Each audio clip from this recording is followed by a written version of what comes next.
Hey, everybody. So great to have everybody here for our week 3 of Better Conversations book study. It's been awesome. And now I love that I'm starting to connect faces with names and personalities. And we've been talking on the Voxer too. So that's been great. And I just want to also say hi to some of our group members who haven't been able to come to the live chat, but they've been able to be in the Voxer, or they are watching. We've had views on the videos. So it's so glad that I'm so glad you got to come and join us, even though you weren't able to actually be here for the live part. So thanks for coming. Everybody's introduced themselves in the chat, and we have the question up that says, what is your Enneagram number? Because that came to mind for me when we were working, when I was reading chapter 3 of Listening with Empathy, of Better Conversations. So one of the things that this made me think about was the quote on the very first page of,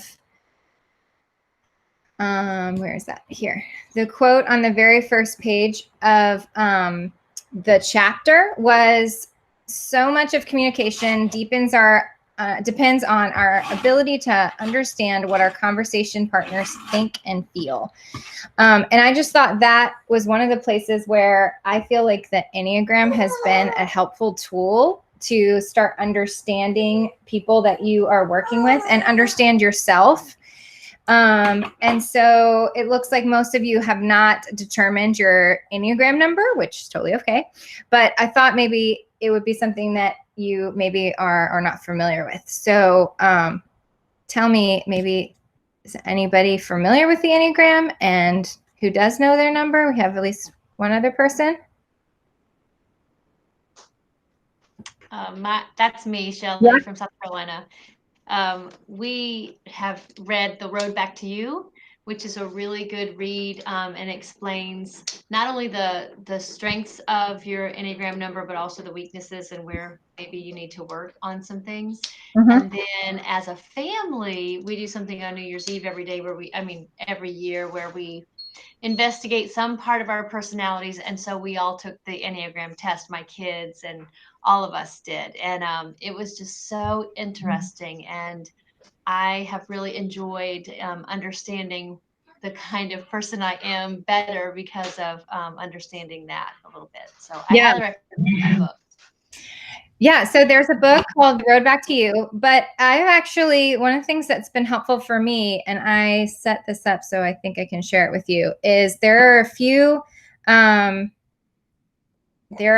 people on Instagram who are really great with Enneagram, and this is one of them. Her name is her handle is 9 Types Co. And she has all of these stories that are already saved here. And if you can go to her Instagram right on the web, or you can go into your app. But if you go into the intro, into her stories, you can see like all of the different posts that she's done. How do I find my type? And that's actually something that when you click through her stories and read some of these things, if you're not familiar at all with the Enneagram, this is a great little quick introduction to them. Basically what it is it's 9 different personality types, and most people can kind of fall into one of them. Now, you don't want to stereotype necessarily, but it's this idea of if you understand, if you kind of understand the different types and then understand the motivators behind the types, it can be helpful for you when you're coaching teachers, because you can start to understand, like Jim is saying, what our conversation partners think, how they think, and then how are they feeling. And the Enneagram, to me, has helped clarify a lot of things. One of the things that I worked with a teacher this year who was a 1, which is kind of the perfectionist, and she would get upset about things.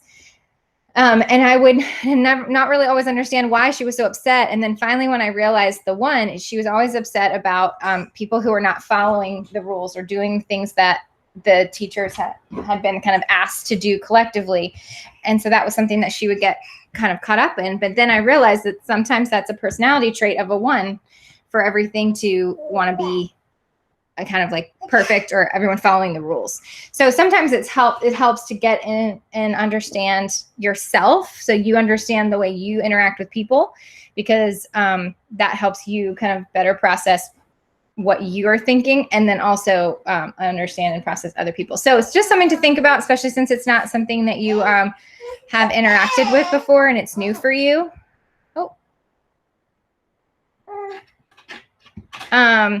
So you might be interested in exploring it a little, and you can use that that Instagram to check it out. So I just thought I'd share. It's kind of be fun to see if you know your Enneagram number or not. And it's very deep and detailed, so we won't go into too much of it here. Well, what's the Instagram handle again? Yep, it's 9 Types Co. And I'll put it back up real quick for you. Thank you. Her name. Elena Aguilar does one like a compass. And my very first year moving to South Carolina and moving from the classroom to a coach role, she came into our district and did some work with principals and coaches. And we had to determine where on the compass we were. And it was so helpful because my principal was, I don't know what he was. We always said there was 3 of us in the leadership team. We were all Norths. So we were all like, let's do it. Go, go, go. We got to get it done. And he was something else. We would call us the 3 North and a question mark because we couldn't remember where he was. But basically, he loved the big idea. And so it took forever for him to make decisions. And we were the like, let's go. And so it would become frustrating. But when I knew that about him, and then he knew that about myself and the others on the team, it was easier to be like, okay, he needs his time, but then he also knew, okay, they need a decision. So I think it's so important for those who work so closely together to know those things about one another. So I'm gonna have to check out this 9 Types Co. and Enneagram. Enneagram. Yeah, The Road Back to You is the book by his name just Ian. I can't remember his last name. Cron, thank you. I was gonna say Ian Fleming. You know, he's the one who did. I've never read it. I just looked it up on Amazon real quick to order it, so I haven't had it. And that one is good, but I read it, I really liked looking at the Instagram and reading some about that, and just go there first. Don't feel like you have to order a book, and just kind of look around a little, and you may or may not figure it out right away, but one of the types will probably click with you. So it's that moment of being like introspective about, I love how Jim talks about empathy for yourself and like starting with yourself. And so understanding that, and like, cause you're not going to ask your teachers to necessarily do an Enneagram test, maybe if your admin wants to do that. But what it is if you start to get it in your mind, you'll start to see the different types show up and understand them better. And you'll be like, I don't know for sure if she's a 3, because you don't want to type them yourself. But you can be like, yeah, no, that would make sense. Maybe her love of productivity really probably matches with about a 3. And maybe that's why she gets so frustrated when we do this circle talking thing. Just like you were talking about, Audrey. I had a teacher tell me that just this week. She was like, I can't handle all the thinking and talking. Can we just do? And I was like, I know, but people need to think and talk sometimes. She's like, I don't need to think and talk. So it's just something that I found differences. Something I found really interesting that we did with the Enneagram. You can Google biggest fear of your Enneagram number. And so just for example, I'm a 1. And so I am very much about integrity and making sure that everyone follows the rules, including myself. And so my biggest fear would be that anyone ever questioned my integrity, or that my integrity looked like I didn't have integrity. And so my son's is, his biggest fear would be that people think he doesn't know anything.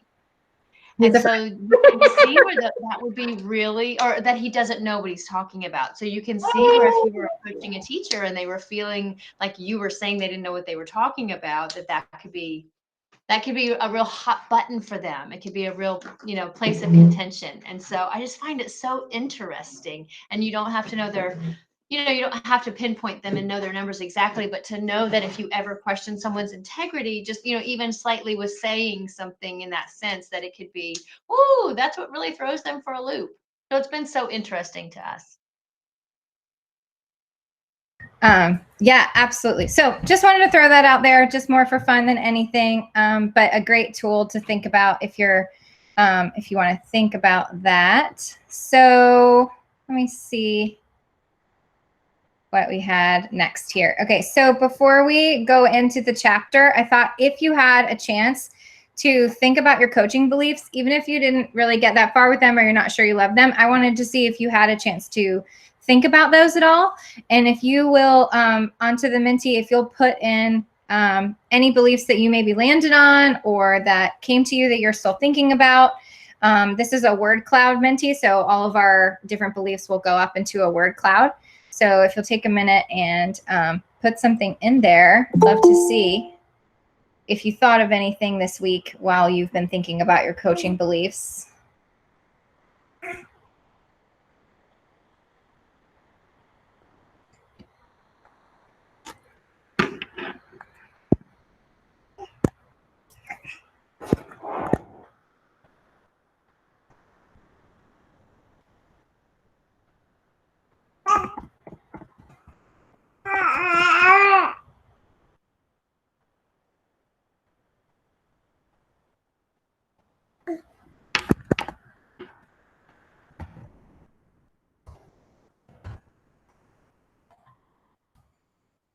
Oh, awesome.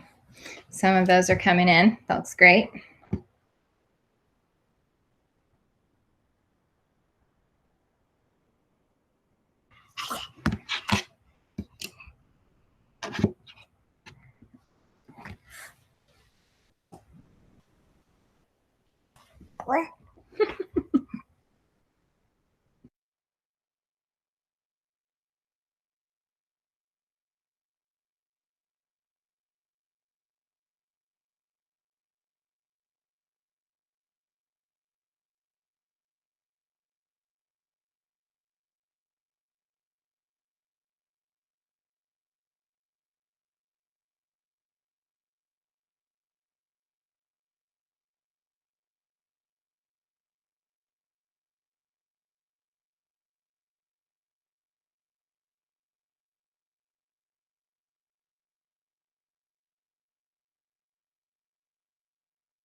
Sorry, even if I turned on my sound.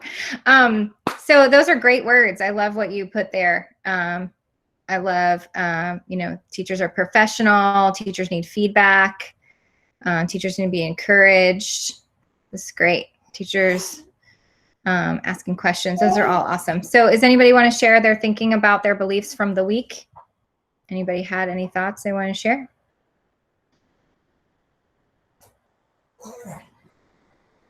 We can go on to the chapter.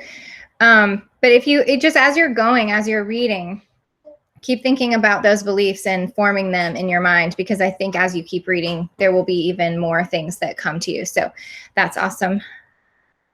All right. So for the chapter 3, which was very convicting, I saw a lot of you say that it was very convicting. One of the questions we have is, what was the most challenging for you about listening with empathy? So I will put the open form up too, so that if you want to put in your answer about what was the most challenging for you, just to think about it first. But I'd love for you to come on and share after you've had a chance to think about it. So what was the most challenging for you? This is a question, sorry. What was the most challenging for you about this chapter about listening with empathy? So if you want to put that in there, pausing before speaking. I talk way too much. I think we all feel that way. Definitely feel that way myself.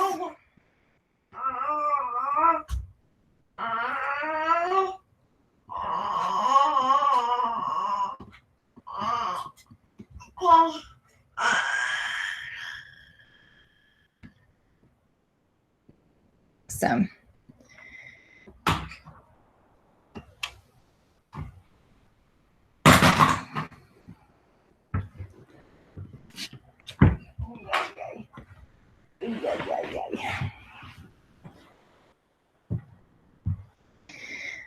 All right. So does anybody want to unmute and share their thing that was challenging for them when they were reading, or something that really struck you? We are going to do aha moments too. So if we want to try and focus on challenging.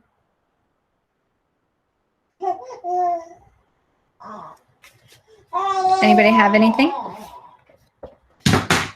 Thinking before, let's see. Thinking before talking, being thoughtful of responses. I can share on that. I think I struggle with when I'm with a teacher, maybe others have experienced with this, that have a real misconception of how they present themselves or who they are as an educator. They really perceive themselves as different than they are in the classroom. And to get in when they just aren't seeing that, even watching videos and our understanding, then I can get frustrated and want to want to give my thought and opinion really bluntly, and that's not where I need to go, and I really have to check myself. Yeah, I think that is a challenging part of this chapter for sure. What about recognizing when I'm not listening? I think that's a really challenging one too. Yeah, I had mentioned that to almost check myself, like, am I really listening, or am I just waiting to say something else? So really being reflective on myself and my behaviors to make sure that I really am listening to the other person talking to me. Yeah, I think a lot of that is not preparing what you're going to say in your head as they're talking. It is so hard not to do that because you feel like you're obligated to give a response. I feel like it's a dialogical conversation, so you feel like you want to create dialogue and but you're thinking about what you're going to say next, for sure. Not interrupting because I have something good to say. I think that I've seen that one a couple times too. When we were on the I think, Alice, in that part about not thinking about your response, what hit me on 56 was this Frances Hesselbein says, speaking establishes how we are perceived as a listener. What we say is proof of how well we listen. They are two sides of the same coin. And so that's why I was wondering, what do my responses say about my listening? So I have to be careful that I'm not starting to harp too much on that I am thinking about what my response will be, but I want to do it in a way that communicates I am listening to you, and I value what you say. So yeah, that's a challenge. Yeah, absolutely. One of the things that challenged me was on page 47 when he was quoting the coach from Singapore. And he said, I had to remind myself that what the other person said was important, even if I don't like his personality. I was challenging me a little. It's so hard because we, you're okay. We just, we gravitate towards certain people and we really like certain people, and it's easy to get along with certain people, but then others, oh, bye, Christy, thanks for coming. Even though, others just doesn't click as well, or maybe there's been a conflict. And so it's a lot harder to listen to those people.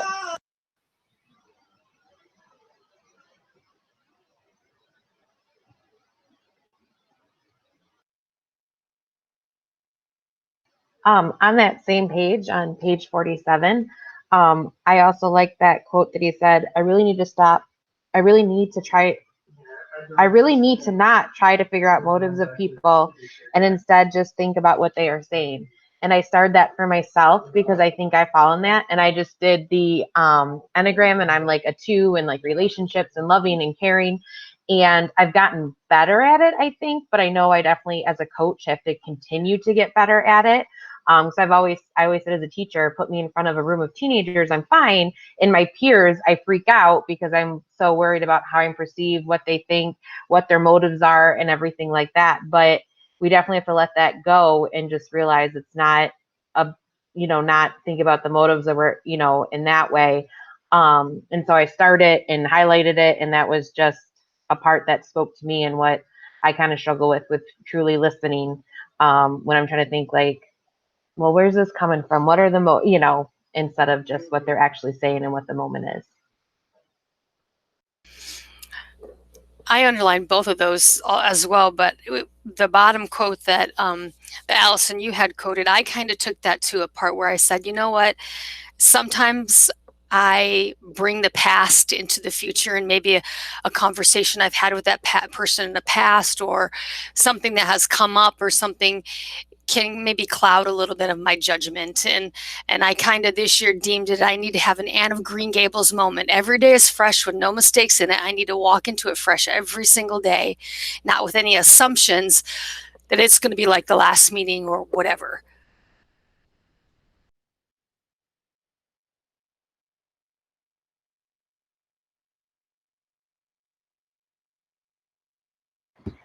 Yeah, those are all great. Share your aha moments. I might have to step out for a second, but share your aha moments in the chat and see if there's anything else that you on the Menti, so we can see them, and then we'll see what other things might come up that we want to share.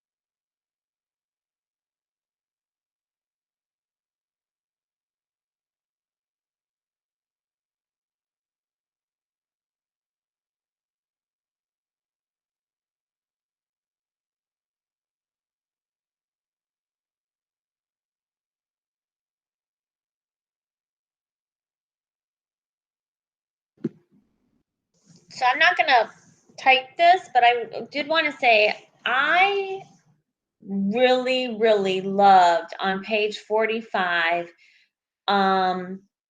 where it was talking 46, 44 and 45, where it's talking about this Alexis and following a student. And so it talks about, what if professional developers spent 2 days understanding everything teachers face by shadowing teachers? And what if teachers spend 2 days learning everything their principals or superintendents face by shadowing them? And what if a governor intent on cutting funding or special education classes spent a day teaching in middle school class of 20 students who have been diagnosed as having severe emotional disorders, and then spent another day following one of the students from class? And I was just like, oh my goodness. I love this. And I'm thinking about, like, I want to do that with all the schools I work with. Like, I want to spend a day with every principal, and I want to spend a day with every coach, and then go and hang out with a teacher all day and with a student, just so I can see what is, and remind myself. I think the work that I'm having to do right now, I'm sorry, that's my dog. It's around planning for like virtual summer reading camp, and it's making me remember, not that I've forgotten, but it just reminds me again that the depth of thought that has to go into planning, the amount of time that it takes for really strong lessons, and I don't want to forget that when we're thinking about teachers as well. Sorry about all that.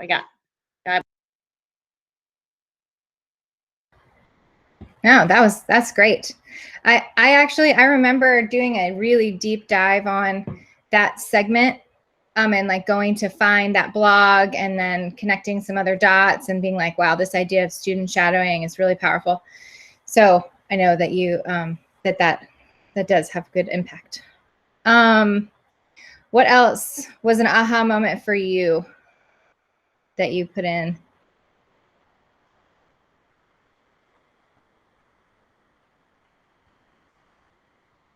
I don't know which ones of these are what you typed in. So while you were reading, other aha moments.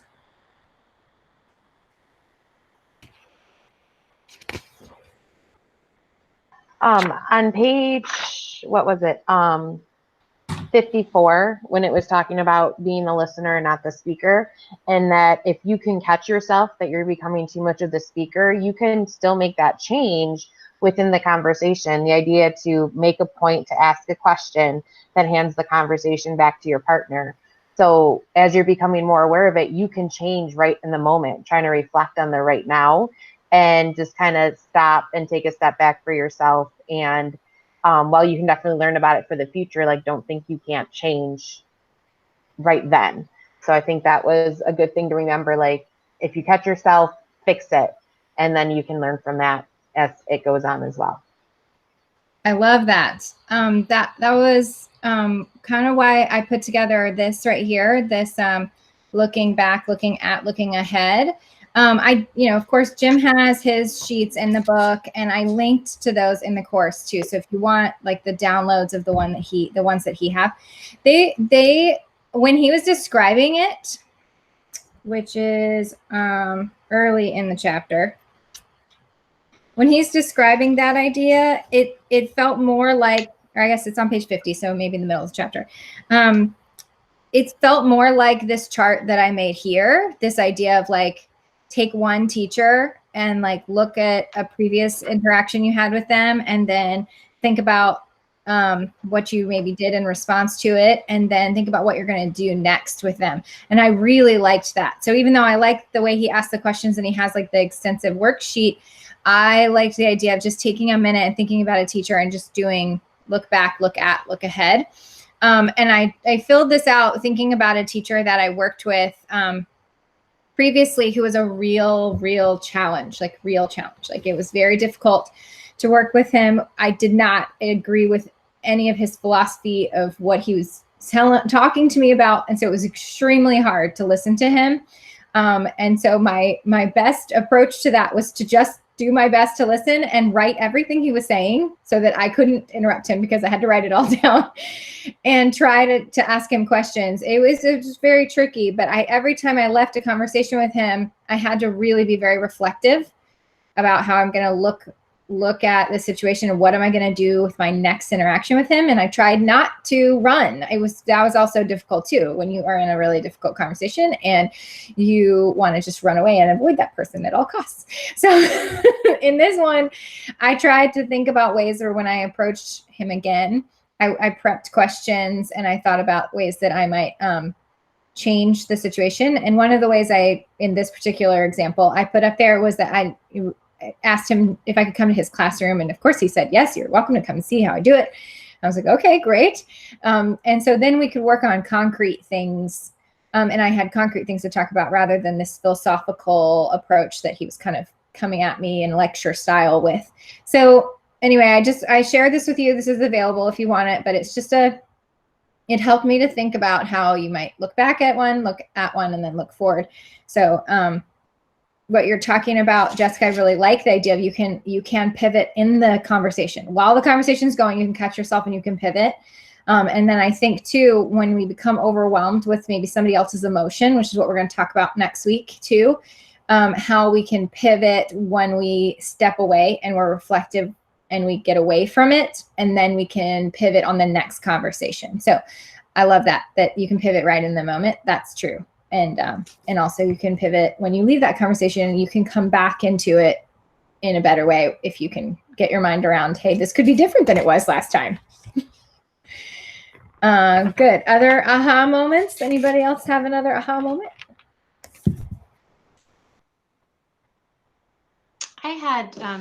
I really love this on page 55 at the top of the page. It says a better strategy is to pause before responding and ask yourself, will what I'm about to say open up or close down the conversation? If my comments shut down my partner, then I should find another way to respond or say nothing. And that's really hard for me. To say nothing and to sit in the silence is very difficult, but needed. Absolutely. This one felt a little personal, like not just coaching. This one felt like at home, maybe with my husband or my kids. I think that's why this book is so, it's just so real. It doesn't just involve your conversations in the coaching environment. You get a little convicted by like how you might be having conversations with, you know, your family and other people that you love. And so you're like, oh, I need to do this better all the time. and then you're like, I don't know if I can, but you can. You're going to do a great job. It's hard. Sit in silence. Love it. Awesome. Great. So,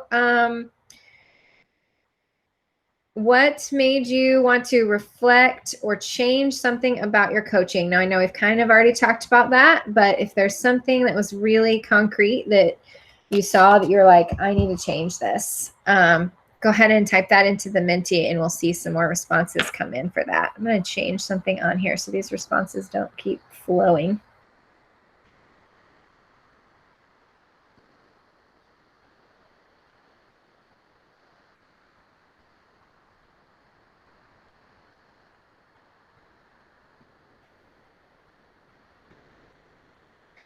All right, then we'll see the new ones come in. So if you have something you wanted to change about your coaching,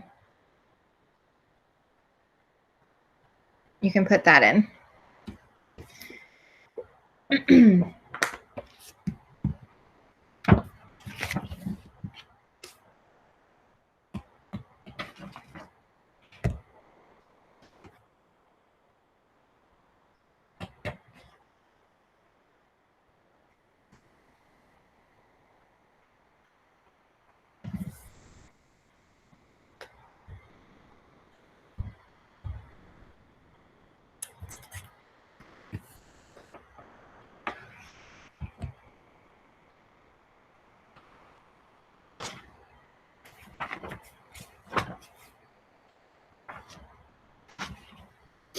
I heard a lot about not interrupting. I think that would probably be one that would be something I want to really be mindful about with my coaching. And I know a lot of you have also said you want to record yourself and listen. A learning opportunity, not a telling opportunity. Absolutely.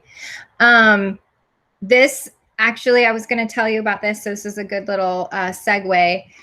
Is I don't have it up here, so I don't have it up to show you, but Jim Knight is talking to Michael Bungay Stanier, the author of this book that we talked about last week. He's talking to him on a Facebook Live today at 5 o'clock. And of course, if you don't have time to go today, you can just go back and watch it. But this idea of telling is in here a lot. This is called the advice trap. And it's Michael Bungay Stanier. But what he talks about is not giving advice, right? So it's about the listening piece, because he's talking about how to pause and wait and don't give advice until you have to. But he talks about kind of why you're tempted to give advice, because you want to save everything, because you want to tell everybody and you want to kind of be right. And he has like a little system about that. So it's really good, and I'm sure that the conversation between him and Jim today would be good. So I wanted you to know that that was happening. It's on Facebook Live. It's available for you to grab. Or control. So you either want to save everything, you want to tell everybody, you want to tell people things, or you want to control the situation. So whenever you're giving advice, you're trying to do one of those three things. So if we can continue to use the listening with empathy approach, then maybe we can stop trying to save, tell, and control everyone. So that's absolutely this one here, not a telling opportunity. That is so great. Audrey, are you here still? You had mentioned the idea of not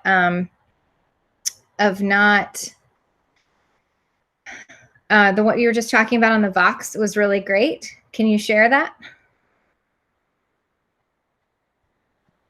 Let me think back to what I was saying. Oh, I was Yes, Christian Van Nurburg.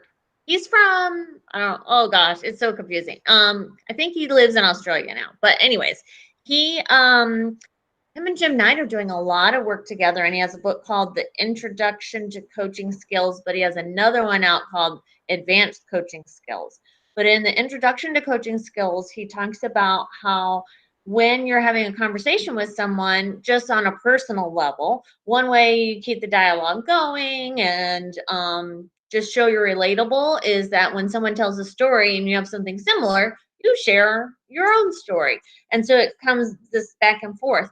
But in a coaching conversation, he said you should not do that because that changes the conversation from a focus on the coachee to a focus now on you. And it begins almost to become like a competition where it's like, well, you should have heard what happened to me. And then you tell your story. And so it seems almost like you're trying to one up what they just shared. And I know as a new coach, I did that frequently because I was trying to help the coachees or teachers to see, hey, I have, I can relate to you. I know what you're going through. But then when I read that, I was like, oh, okay, that's something I need to stop doing. And it's something that I notice myself going to frequently, but I have to shut it off and say, nope, I'm not going to tell my story. Maybe on a personal side one day, but not right now. So. Yeah, I think there's a balance of that because you're trying to build a relationship. So often in like when you're chatting with your girlfriends, like that's how you might respond. And so there's a lot here about how you build relationships, but it's not maybe how you build relationships with friends. And so it's different, and so you want to try and not create that same environment that you might have, over coffee with a friend. And you want to create the listening environment. And that means that maybe not jumping in and adding a personal story, whereas that seems like, well, I'm being personal. I'm drawing relationships. I'm sharing who I am. And that's true. But it can derail. What it can basically do is just pivot the conversation from being on topic. Now all of a sudden we've gone to something else and we've lost track of what the teacher was thinking about when you were working with them and coaching them. So I loved that. I thought that was a great reference there. So in our time of crisis, now this is where we are, and we've got teachers who are in this emotional state. They seem to also be in this state of like we were saying, they're not. At the beginning, we were saying that not everybody, they're not reaching out to us such much anymore, and they're too busy and starting to check out, and, summer is coming. So what are some ways that this is really meaningful and useful now during this crisis that you've noticed while you were reading? You can put it into the Menti if you want to type it in. You can please feel free, even if you didn't read, to jump in on that one.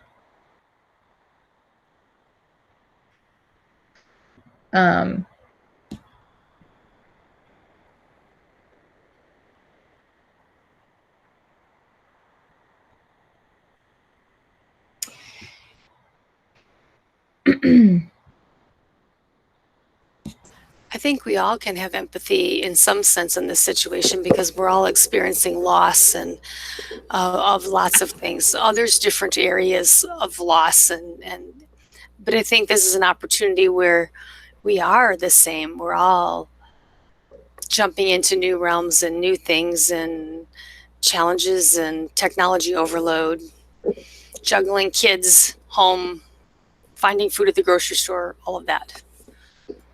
Yeah, I think listening about those things, if they're coming to you and you're intentional about asking them how it's going for real, like how's it going for real, then they're going to tell you about those things. And those are some of the things that you can listen about and have that empathy around for sure. I think right now it's just the idea of just listening is so important because there's nothing that we can fix. No one has all the answers for what we should be doing or what it's going to look like in the future or anything like that. So just giving someone a place where they can talk and they feel valued and they feel listened to with the frustration or the fear or whatever it is that's going on, I think is one of the best gifts we can give right now. And we have to shut everything off as much as we want to. We can't fix it. And there's no right answer. Not that there always is a right answer, but there's really nothing right now except just to listen. And yep, you're right. This is hard. This is very, very hard. Absolutely. And I think that this is when we become life coaches.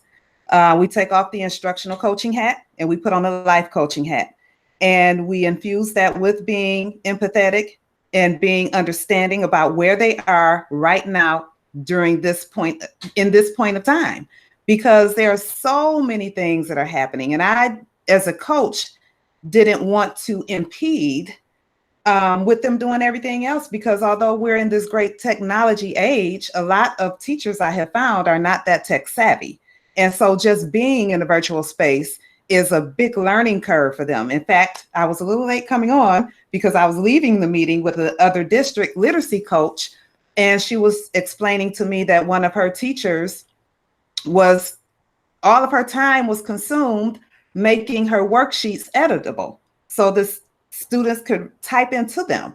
And that's where she had to help her teacher at that point, like, okay, calm down, let's not make a big deal out of it. But as you all are saying, we have to meet them where they are at this point. And sometimes that's just being a life coach. And again, just listening without a whole bunch of advice being given, just listening, because as Jessica said, they have to vent sometimes, and we just need to be there for them. So at this point, I'm more of a life coach than I am an instructional coach.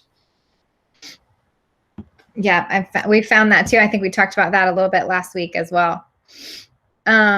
Awesome. So before we close, let's just open it up to anything else that's been on your mind. Last week, we talked a little bit about like the role, the duality role of coach and administrator, and trying to not be administrator and focus on being coach. That came up, just some other topics like that. So is anything else like that on your mind that you want to, use the group here to soundboard or think about a topic?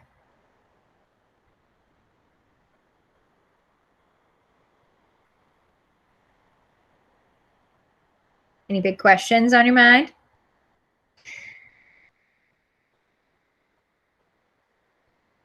Let's see. I think I stopped sharing now.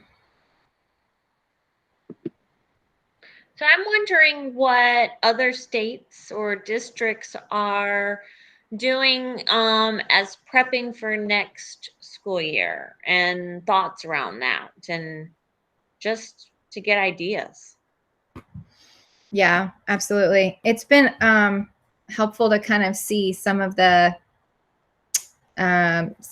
different things that maybe public schools have written up.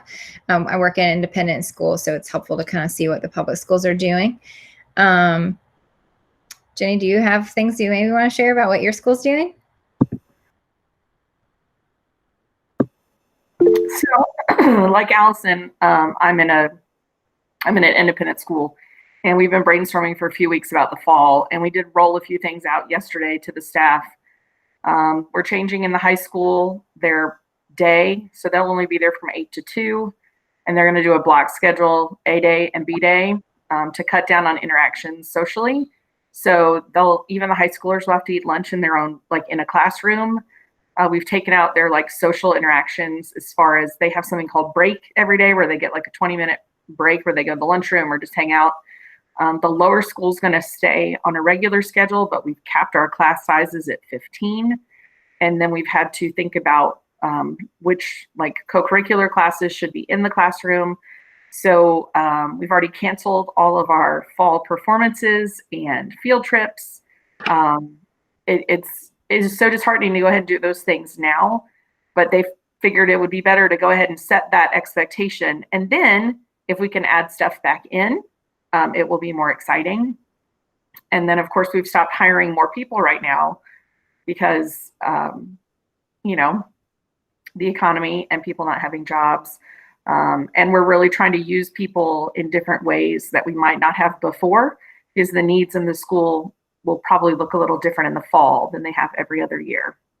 So those are just a few steps we've already, like a preventative steps. And we're hoping that semester 2 will look different than semester 1. Yeah, those were some great things when you told me about them.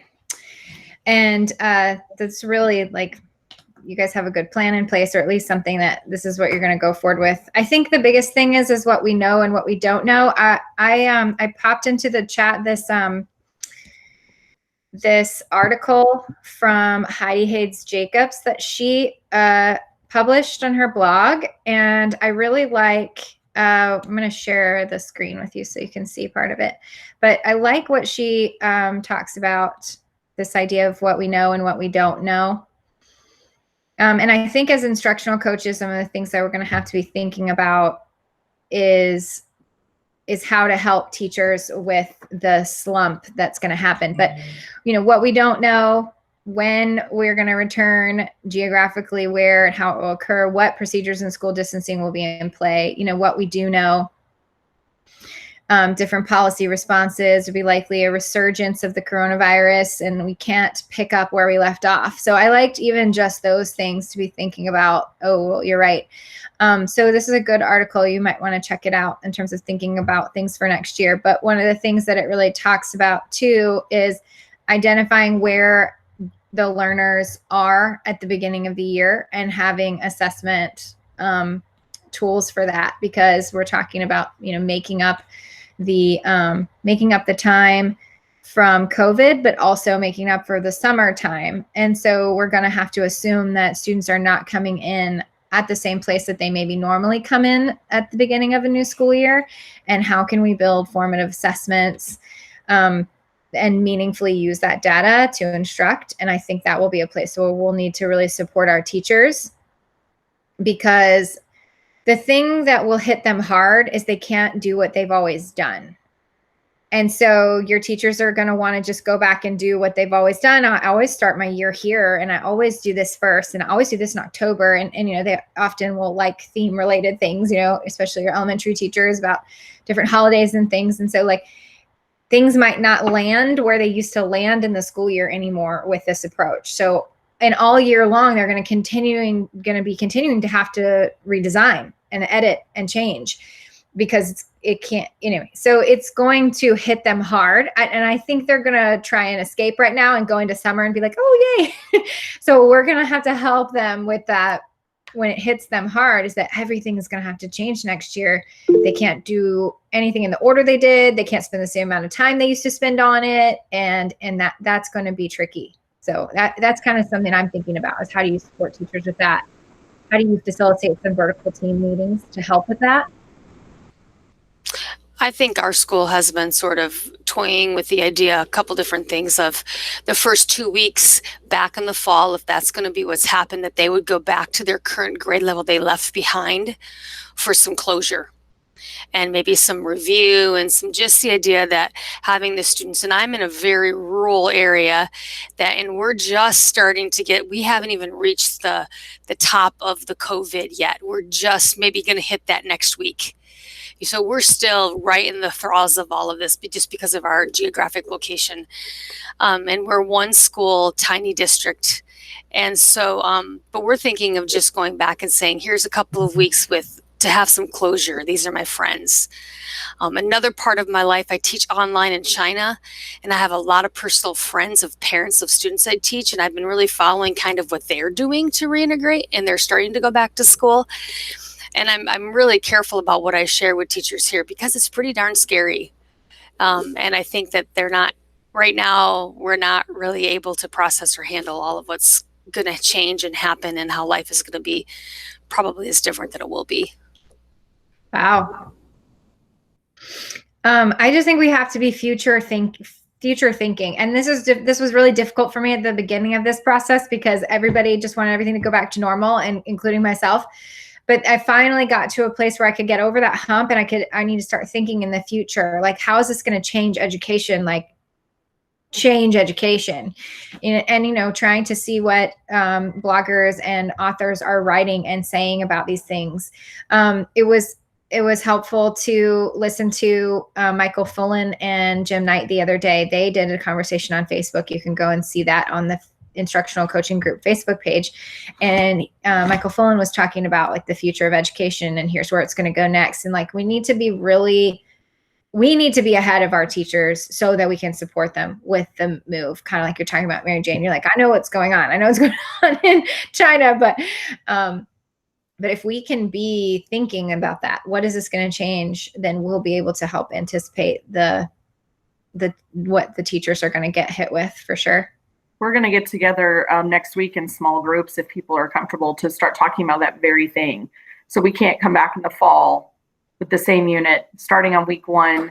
Here we go. So our head of schools asked us to get together in small groups, like for lunch, and start thinking about how education is going to look different, how it will look different in our school. And we can't just say, oh, we want to be all these things, because everybody wants to be all the things. But what are we going to have to do just from this short, I mean, it feels like forever, but just from the short time away from school, it's going to change everything in the fall. So, or for the next year or the next 10 years, it's all going to be different. So I do like that about my head. He likes to go ahead and cast vision. He's always thinking ahead. I need more time to process.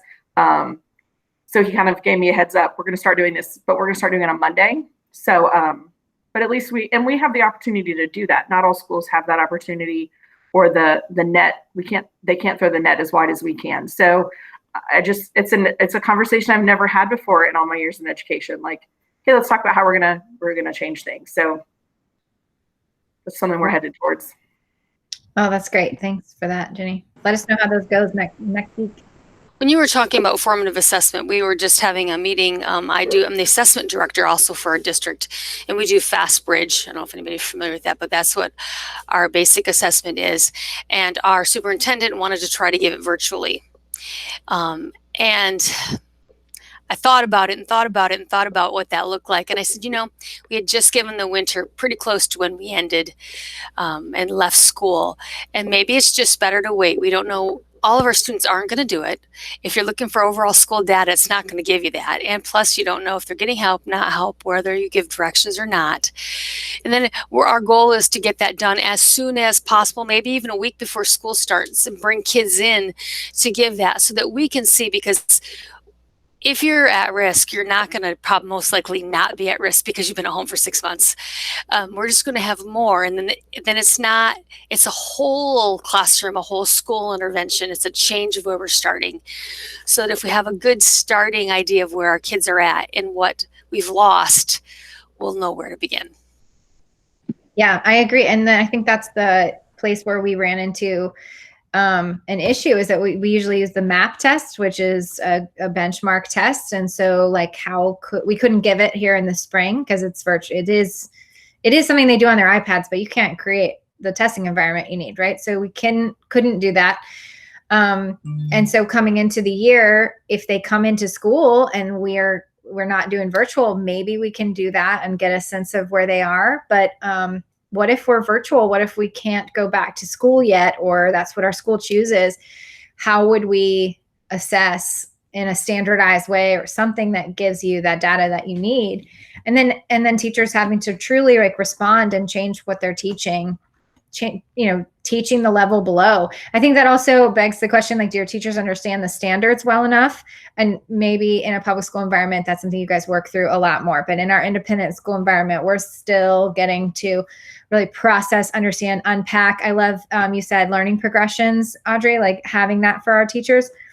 That's something that they still need to have a better understanding of. And so we need to help them with that, so they can be like, okay, this standard from first grade was this, and now they're in second grade, but they haven't finished this first grade standard. Was that different than this? So that's the type of vertical teaming conversations I definitely anticipate, is unpacking those standards. So Audrey, maybe you can share some of those learning progressions with us when you guys get them. I don't know if there'll be something that'll be shareable. Hopefully, I just keep hearing about the learning progressions. I have no idea what they look like, so we will see. But I do know that I think it's in June that I'm supposed to have training around it from that office, and so then hopefully it'll be posted on our website, and I can share it with everybody. it made me start thinking about just the work our schools have been doing around the implementation of MTSS structures, and how we are not going to be able to intervene and provide interventions for the number of kids that are going to be showing that they're having challenges. And so it's really going to be that support at the tier 1. Like, this is what we're doing for everybody. And I'm worried about just communicating, how that will be communicated with schools, so they don't become overwhelmed with this idea of, oh my goodness, now we've got to provide an intervention for every child, instead of, whoa, let's just stop and slow down and think about what are we doing at the core level, and let's start there. So yeah, that's been going on. I mean, that's what I think has to happen. We have to adjust at the core level, and every teacher is going to have to change, and they can't outsource their students. They are going to have to address these issues inside their classrooms. And so in some, if your school is or is not using small group differentiated instruction, like, that's going to have to happen. It's something that we've been learning how to do, but we're not really, 100% there yet. And we have to get there. We have to get there and support the teachers in it. So that's why our roles are going to be so critical, because high quality instruction is the thing that's going to get these students through. And we are the protectors and keepers of high quality instruction. We are the ones who want to talk about it all the time, who keep it on the forefront of thoughts, and who are working with teachers individually to improve their instruction. So emotionally, I think that we're going to have to help teachers work through that. It's going to get down to, we have to do the standards and you have to do what's there. It's going to be cutting out a lot of fluff, and not saying that learning can't be fun, but it's going to get down. We're going to have to whittle this right down to what is important and what is really needed. And we don't, and that's really hard for teachers to let go of, what they've done for 15 years. And there's a lot of emotional things that come around that. And then it's hard to have those other conversations. Yeah. And I think since we know this is coming, we're future minded, that we need to be talking to our administration as much as we can, and who you partner with in administration, to help them get the perspective of the teacher on this. Because I think that often, even in our own role, the further you get from the classroom, the further you are from the reality of what teachers are maybe feeling. And so if we can get that empathy for them, the way that Jim talks about, and really understand where they're coming from, what are they thinking, how are they feeling, and help communicate that to the administration, it helps the administration maybe communicate themselves better. They need to communicate that these changes are going to happen. They need to be the ones to explain these things. And if we can help be that bridge, then maybe they can understand more, why is this so emotional for teachers? Because I think they might, not always, but some might assume, oh, well, it's no big deal, just tell them to change it and they will.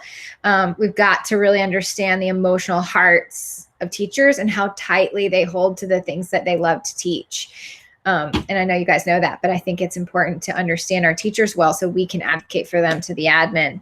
And as we're being asked to be in admin meetings over the summer, and as we're planning and doing these things, we have to be the ones who are speaking up for that heart of that teacher who is now being asked to flip everything that she's just done upside down and dump it all out. That's not going to go over well. All right. Well, it's 4:05. This is an amazing conversation. I think next week we should save a little more time at the end for our side conversations. So I think this will still work as our transition point. We're going to jump ahead to chapter 8, even though we've got some chapters in between there, because chapter 8 is about redirecting toxic words and emotions. And I think it's on topic. I think it's really the chapter that everyone kind of flips this book open to and looks at the index and goes, oh, I actually want to read that chapter. So we're going to jump ahead to it, and we will come back to chapters 4 and 5, which are about asking good questions and fostering dialogue. And we'll keep talking about that. So you can read it. You can keep reading if you want in the order that we've that the book goes, and then go peek over at chapter 8. But I think it'll give us some really good meat to kind of work on how to help teachers with their emotions. And like exactly like Melanie said, and like we said last week, we are now life coaches, and we have to understand how to respond to people's emotions. And we have to understand that when they are emotional, it is not necessarily because of us. And if we can process that, I think we are going to do a better job of supporting them. So we'll jump ahead, talk about that chapter, and then we'll come back and we'll talk about some of the other chapters to kind of close us out we've got 5 weeks into this, and I think we should do more. So maybe we should do more. So let's think about that. So if you want to be reading this week, feel free to look at those chapters and take a peek, and we will meet next week. We'll do same time, same place, and I'll be looking forward to talking to you on the Voxer in between now and then. And really, if you have thoughts or things, come over to the Voxer and share them. We've had a great conversation over there even today. So join us there and keep the conversation going. And thanks for anybody who's just watching us from afar and didn't get to come live. We miss you, and come to the Voxer and chat with us there. Y'all have a great Thursday. Talk to you soon. Look at that cutie. What's his name?